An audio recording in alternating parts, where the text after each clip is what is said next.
Good morning student, कुसुम learning classes में आपका स्वागत है।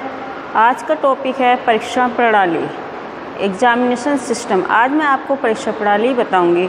वैसे तो परीक्षा जीवन के हर क्षेत्र में होती रहती है, भिन्न भिन्न रूप में होती रहती है, लेकिन हम यहाँ शिक्षा के क्षेत्र की बात कर रहे हैं। तो शिक्षा के क्षेत्र में परीक्षा किस प्रकार ली जाती है, परीक्षा का उपयोग कैसे होता है, परीक्षा के कार्य क्या होते हैं, परीक्षा का क्या महत्व है, परीक्षा के गुण क्या हैं, परीक्षा की विशेषताएं, परीक्षा के दोष, इन टॉपिक पे आज हम चर्चा करेंगे।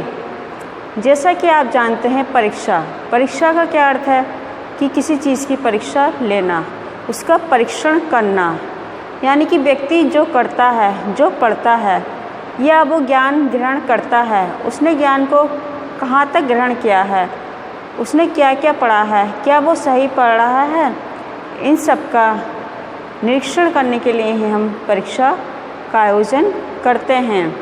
परीक्षा 3 प्रकार की होती हैं: मौखिक परीक्षा, लिखित परीक्षा और लिखित और निबंधात्मक परीक्षा, यानी कि प्रयोगात्मक परीक्षा। परीक्षा 3 प्रकार की हो गई: मौखिक परीक्षा, लिखित परीक्षा और प्रयोगात्मक, यानी कि प्रैक्टिकल। तो हम जो परीक्षा की बात करते हैं, लिखित परीक्षा क्या होती है? जब हम बच्चे से किसी प्रश्न का उत्तर जानना चाहते हैं और वो प्रश्न हम उसको लिख कर देते हैं और बदले में जो बच्चा लिखित में हमें प्रश्न का उत्तर देता है, तो हम उसको लिखित परीक्षा कहते हैं। मौखिक परीक्षा जब हम बच्चे से जो क्वेश्चन पूछते हैं, प्रश्न पूछते हैं, उन प्रश्नों के जो उत्तर देता है बच्चा, उसको हम मौखिक परीक्षा कहते हैं।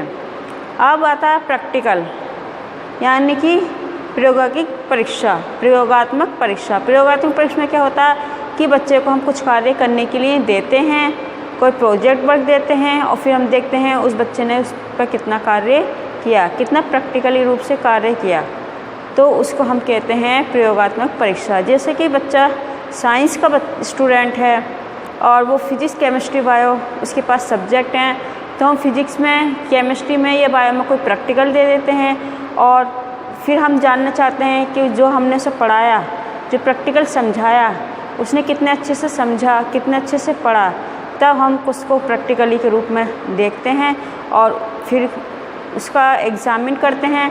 तब हमें पता चलता है कि वो बच्चा ग्रहण कर रहा है या नहीं ग्रहण कर रहा है। अब आता है परीक्षण और परीक्षा।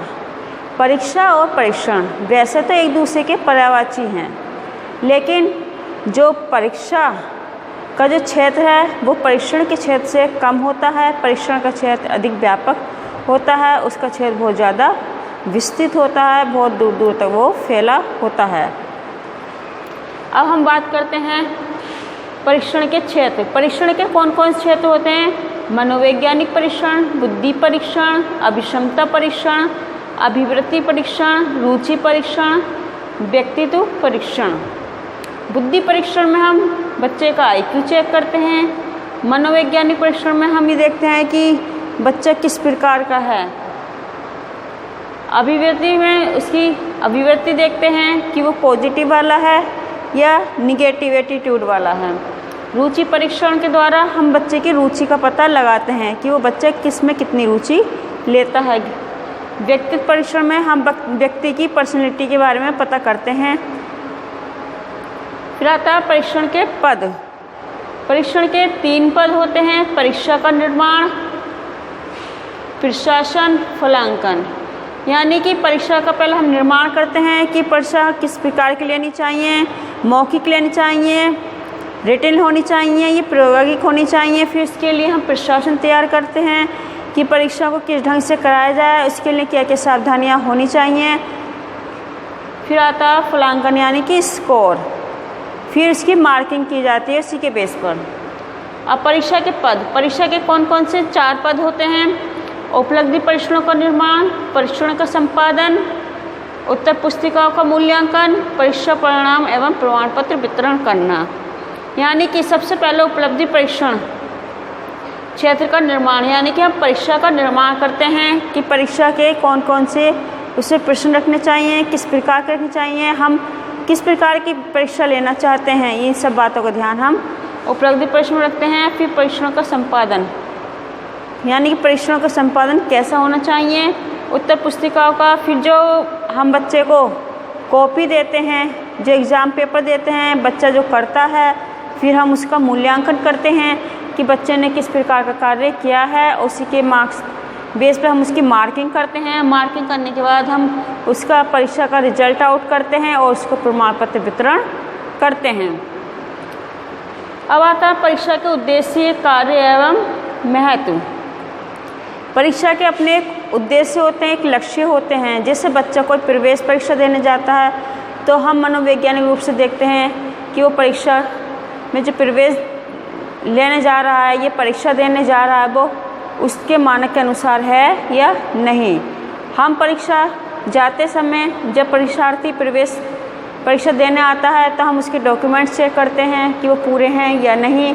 ये जो प्रवेश पत्र है उसमें जो जो नोटिस दिए हो, इंस्ट्रक्शंस दिए होते हैं, वो इस इंस्ट्रक्शंस को फॉलो कर रहा है या नहीं कर रहा है। और परीक्षा में हम ये भी देखते हैं कि बच्चे का अध्यापक के प्रति किस प्रकार का व्यवहार है और अध्यापक का बच्चे के प्रति किस प्रकार का व्यवहार है, बच्चा प्रिंसिपल के प्रति किस प्रकार का व्यवहार रखता है, प्रिंसिपल बच्चे के प्रति किस प्रकार का व्यवहार रखता है। एक जो पियोन है, चपरासी है, वो बच्चों को किस प्रकार से गाइड करता है, किस प्रकार से देखता है।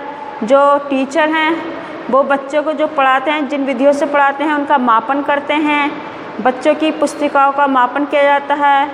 अध्यापक जो बच्चों को जिन पुस्तकों से पढ़ा रहे हैं या सहायक सामग्री का प्रयोग कर रहे हैं, उसका मापन किया जाता है कि वो पढ़ाने योग्य हैं या नहीं। इस तरह से तरह तरह के परीक्षा समय समय पर होती रहती हैं और बीच बीच में परीक्षा का आयोजन करते रहते हैं, जिससे ये पता चलता रहे कि बच्चा कितना सीख रहा है और कितना नहीं सीख रहा है। और हम परीक्षा के अंत में भी जो एक सत्र चलता है, सत्र के अंत में एक परीक्षा का आयोजन करते हैं और फिर देखते हैं कि बच्चे ने कितना सीखा है और उसे कितना सीखने की आवश्यकता अभी और है। उसी के बेस पे हम उसका प्रमोशन करते हैं, यानी कि उसको अगली क्लास में प्रमोट करते हैं। अगर जो हमने एक मानक रखा है उसके हिसाब से बच्चा नंबर प्राप्त नहीं करता है तो उसे उसी क्लास में रहने दिया जाता है, और अगर उस मानक को वो पूरा करता है तो उसे अगली क्लास में भेज दिया जाता है। इसके बाद आता है परीक्षा प्रणाली के दोष। सबसे पहले आता है रटना। परीक्षा प्रणाली का सबसे बड़ा दोष क्या है? रटना। जब बच्चा देखता है, पहले से बच्चा तैयार नहीं होता है और फिर देखता है कि अचानक एग्ज़ाम आ गए हैं और उसको बताया जाता है कि आपके कल से या इस तारीख से एग्ज़ाम है, तो बच्चा जल्दी जल्दी उसको रटना शुरू कर देता है। वो उसको समझता नहीं है, बस ये सोचता है कि बस किसी तरह इस सामग्री को हम रट लें जिससे कि अच्छे से अच्छे हम नंबर प्राप्त कर लें। इसके बाद आता है विद्यालयोन्मुखी होना। बच्चा क्या करता है, जब विद्यालय में जाता है तो विद्यालय के प्रति समर्पित हो जाता है और किसी चीज़ में वो ध्यान नहीं देता है, सिर्फ पढ़ने में ध्यान देता है कि हम जल्दी से इसको पढ़ लें, वो समझने में ध्यान नहीं देता है। इससे क्या होता है कि बच्चा कमज़ोर होता चला जाता है, बच्चे का सर्वांगीण विकास नहीं हो पाता है, वो सिर्फ विद्यालय तक ही सीमित होकर रह जाता है और बाहरी एक्टिविटी वो कुछ भी नहीं कर पाता। भय और तनाव का वातावरण। भय और तनाव का वातावरण का अर्थ है कि बच्चा जो है परीक्षा में बहुत ज़्यादा परीक्षा से भयभीत हो जाता है, वो डर जाता है, वो तनाव लेना शुरू कर देता है, टेंशन में रहने लगता है कि अरे मेरी तो तैयारी नहीं है, एग्ज़ाम आने वाले हैं, मैं कैसे पढ़ूँगा, कैसे क्या करूँगा। कभी कभी बच्चा इतना बीमार पड़ जाता है कि वो बहुत ज़्यादा बीमार पड़ जाता है, उसको लूज मोशन तक हो जाते हैं और वो खाना पीना तक छोड़ देता है। इसके बाद आता है प्रश्न पत्रों का निम्न स्तर। प्रश्न पत्रों का निम्न स्तर, इसका अर्थ है कि प्रश्न पत्र ऐसा होना चाहिए कि इसको जो प्रतिभाशाली बच्चा है वो भी कर ले और जो पिछड़ा बच्चा है वो भी कर ले। सभी के हिसाब से प्रश्न पत्र को बनाया जाना चाहिए।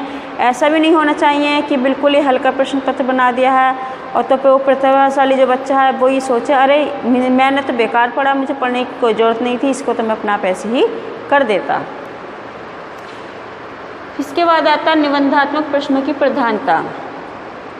निबंधात्मक प्रश्नों की प्रधानता यह है कि परीक्षा में निबंधात्मक प्रश्न भी होते हैं, लघुत्तरीय प्रश्न होते हैं, वस्तुनिष्ठ प्रश्न होते हैं। अगर सारे ही लघु निबंधात्मक प्रश्न दे दिए तो क्या होगा कि सारे बच्चे उनको लिख नहीं पाएंगे, तो इसलिए कुछ लघु प्रश्न और वस्तुनिष्ठ प्रश्न डालते हैं। अगर वस्तुनिष्ठ प्रश्न ही का ही प्रश्न पत्र बनाया जाए तो इससे क्या होगा कि बच्चा जो जिस सब्जेक्ट का वो स्टडी कर रहा है उसको वो गहराई से पढ़ेगा और ज़्यादा से ज़्यादा गहराई से पढ़ने की कोशिश करेगा। इससे क्या होगा, उससे सारी जो जितनी सहायक सामग्री है, जो उसका सिलेबस है, वो उसको अच्छे डीपली से पढ़ लेगा और हर टॉपिक उसका क्लियर होगा।